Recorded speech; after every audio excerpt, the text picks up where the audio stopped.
Felipe, el Oscuro. Índice. Apuntes personales. 11.1. El mariscal de la destrucción. El pasado importa tanto como el futuro, son dos tiempos que se acompañan. Julio Scherer García. No hay riqueza ni poder suficiente para eludir el sino trágico. No hay murallas ni custodios que puedan atajar la peste cuando ésta decide colarse sin invitación en el castillo. Edgar Allan Poe. ¿Qué cosas pasaron por la mente de Felipe Calderón Hinojosa mientras cabalgaba sobre los escombros de sus últimos meses en el poder? Esa sombra ominosa que le aguardaba a partir del 1 de diciembre de 2012, cuando debía entregarle la banda presidencial a su sucesor. Si las encuestas no se equivocaban, este sería un cacique del Partido de la Revolución Institucional, que regresaba gracias a la sistemática demolición de 12 años de desgobierno del Partido Acción Nacional. Soberbio y negador, no vislumbró y no quiso hacerlo que las estructuras del poder que lo sostenían estaban podridas.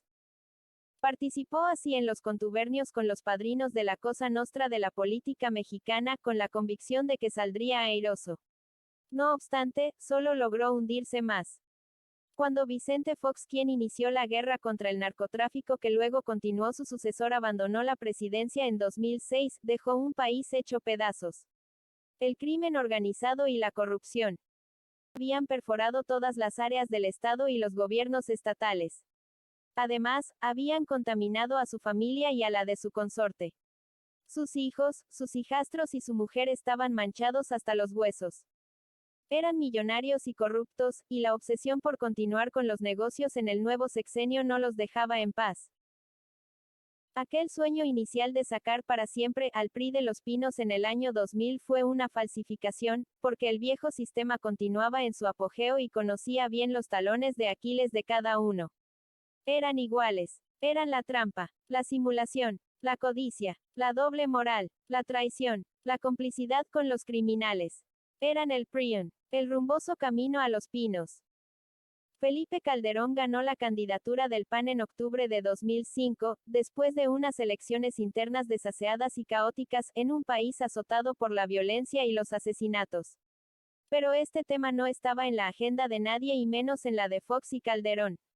Todos querían llegar al poder, todos querían enriquecerse y para eso debían pactar inmunidad. Un desliz de Francisco Ramírez Acuña, gobernador de Jalisco, destapó a Calderón en mayo de 2004 y lo empujó a la carrera presidencial. Vicente Fox se enfureció y regañó en público a Felipe cuando este apareció en la cumbre de presidentes en Guadalajara. La recriminación fue tan dura que el michoacano regresó deprimido al Hotel Camino Real e inmediatamente presentó su renuncia a la Secretaría de Energía, donde estuvo apenas un año. Me parece que fue más que imprudente haber realizado este evento con una característica electoral. Me parece que está fuera de lugar y fuera de tiempo, declaró Fox. Felipe Calderón recibió en las elecciones internas no solo el respaldo de su partido, sino una importante contribución monetaria de los empresarios más importantes de México, según información oficial del PAN. La élite económica apostó por él, no porque lo quisieran, sino por conveniencia. Candidato de Fox nunca fue Felipe Calderón, al que despreciaba. Sin embargo, Santiago Creel, su gran apuesta de continuidad, fue derrotado en la contienda y el panorama que le aguardaba fuera de Los Pinos era, por lo menos, inquietante. A pesar del aborrecimiento, se inclinaron por el pragmatismo y decidieron aliarse para derrotar a un enemigo que compartían y temían, Andrés Manuel López Obrador. No los unía el amor, sino el espanto. La etapa previa a la llegada de Felipe Calderón a Los Pinos, durante el final del sexenio del cambio que nunca fue, estuvo cargada de conspiraciones sucias y escándalos. En 2004, Federico During, panista de poca monta y menor decoro, había entregado a Televisa unos videos que fueron emitidos en el programa de Víctor Trujillo, El Mañanero. Una audiencia impávida observó a René Bejarano y Gustavo Ponce Meléndez, dos hombres del círculo íntimo de López Obrador, cometiendo actos ilícitos. El empresario Carlos Ahumada, autor de los mismos, confesaría luego que los hizo en connivencia con Carlos Salinas de Gortari a cambio de 400 millones de pesos mexicanos. Cuestionado por Dennis Merker, el expresidente se negó a responder si estuvo detrás de los videoescándalos, aunque su silencio abonó a la teoría del complot que López Obrador denunciaba a diario. Presidente, no podemos dejar que este loco gane, tenemos que impedirlo de cualquier manera. Todos los que estamos aquí iremos a la cárcel, le dijo Roberto Madrazo a Vicente Fox durante una reunión realizada en el comedor de la cabaña presidencial con la presencia de Marta Sahagún. Inyectado de odio, Vicente Fox impulsó, a través de la Procuraduría General de la República (PGR), un proceso de desafuero contra López Obrador, entonces jefe de gobierno de la Ciudad de México, con el argumento de que había desacatado una orden judicial. En abril de 2005, López Obrador pronunció un encendido discurso en la Cámara de Diputados.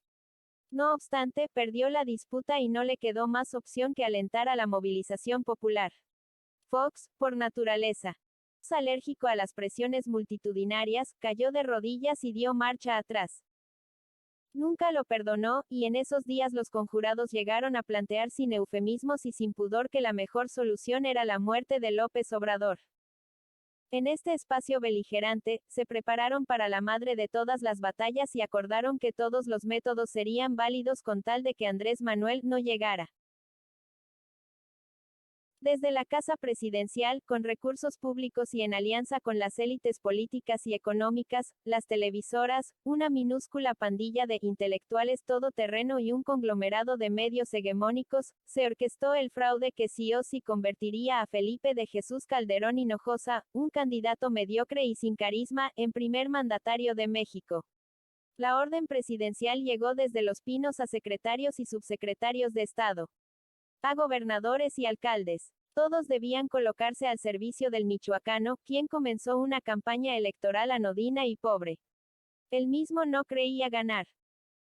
Según testigos de un lado y del otro, las reuniones para supuestas sinergias entre el gobierno saliente y el candidato oficialista comenzaron a realizarse una vez por semana en el Salón Francisco I. Madero de Los Pinos, siempre temprano y bajo el mayor de los sigilos. Acudían Vicente Fox, Ramón Muñoz, Emilio Goicoechea y Rubén Aguilar. A Felipe Calderón lo acompañaban César Nava, Josefina Vázquez Mota, coordinadora de la campaña, impuesta por el empresario Lorenzo Servitje de Bimbo, aportante de la campaña y amigo de Vázquez Mota, Max Cortázar y Juan Camilo Mourinho. Algunas veces participaba el publicista español Antonio Solá, autor de la campaña del miedo en contra de Andrés Manuel López Obrador. A medida que la cofradía de la estafa avanzaba en la estrategia, la relación entre Fox y Calderón se volvía más ríspida. No se soportaban y, aunque las promesas del michoacano de investigar y encarcelar a los Briviesca, los corruptos hijos de Marta Sahagún, quedarían en la nada, se necesitaban tanto como se detestaban. Elba Esther Gordillo, la maestra, lideresa del sindicato de maestros más poderoso de América Latina y dueña de una caja millonaria. Fue un personaje clave, el más importante de la campaña electoral que instaló a Felipe Calderón en Los Pinos. Amiga personal de Carlos Salinas de Gortari, el hombre que la colocó al frente del sindicato, de Vicente Fox y de Marta Sahagún, manejaba un poderoso aparato sindical y partidario, el partido Nueva Alianza Panal, mismo que construyó apenas dejó el PRI.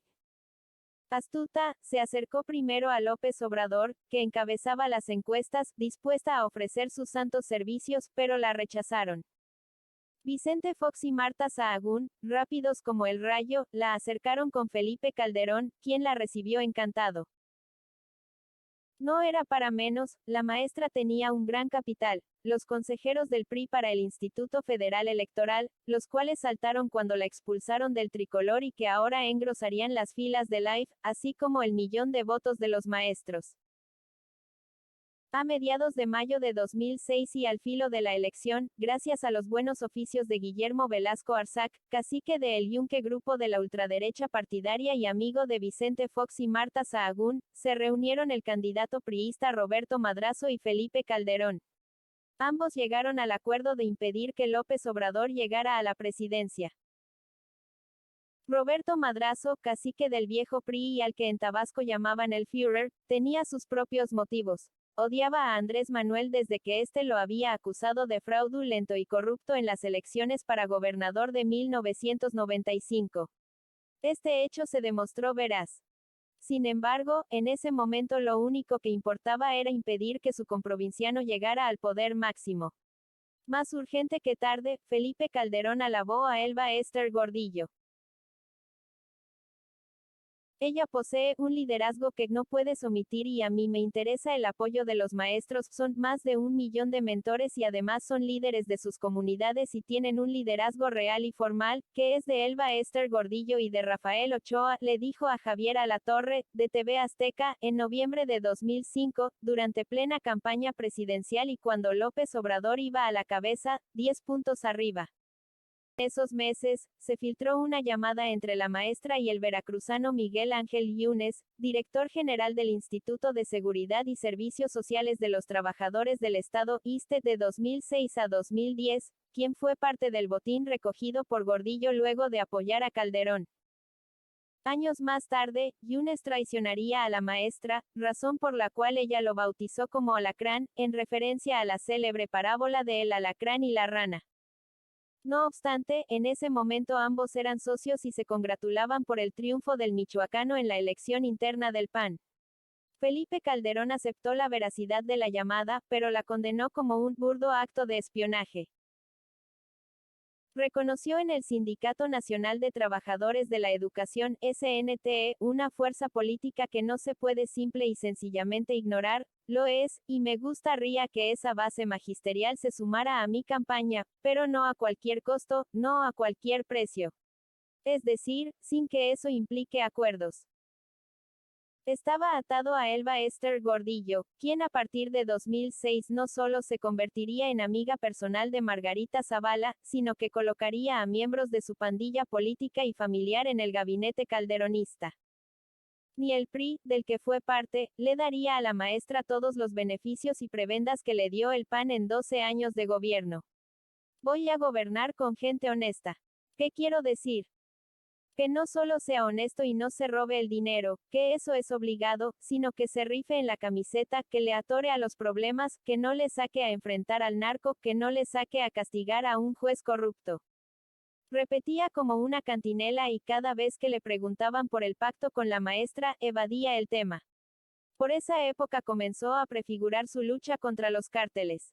Negaba que se tratara de una guerra, pero durante su campaña